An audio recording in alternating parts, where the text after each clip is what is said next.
Любінскае возера ў гамельчан карыстаецца традыцыйнай папулярнасцю. Нягледзячы на блізкасць сожа, на беразе возера заўсёды ёсць адпачываючыя. Выратавальнікі кажуць, што непасрэдна на пляжы купацца можна, але ўжо ў некалькіх метрах ад яго знаходзіцца знак, які забараняе карыстанне вадаёмам. Хоць стрымлівае гэта не ўсіх. Напярэдадні тут патануў 24-гадовы хлопец, які знаходзіўся ў стане алкагольнага ап'янення. Праўда, і цвярозыя адпачываючыя паводзяць сябе часта зусім неадэкватна. С начала года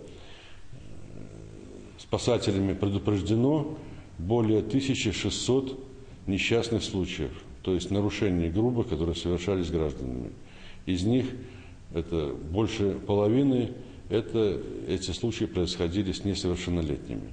Адметная асаблівасць гомельскіх пляжаў іх недобраўпарадкаванасць. Мясцовыя жыхары ўзгадваюць, як гадоў 40 таму па выхадных на цэнтральным пляжы абавязкова знаходзілася не менш за дзесятак аўталавак. Працавалі медпункт і пункт пракату, і была чыстая пітная вада. Зараз сюды нават трапіць непроста. Неабходна прайсці своеасаблівую паласу перашкод па зламаных лесвічных прыступках и выбоинах на дороге. Здесь хорошую гостиничку построить. Люди бы и на ночь оставались в этой гостинице. Зимой бы для лыжников была гостиница небольшая здесь. Здесь много чего можно сделать.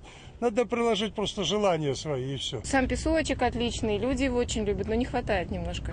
Инфраструктуры не хватает.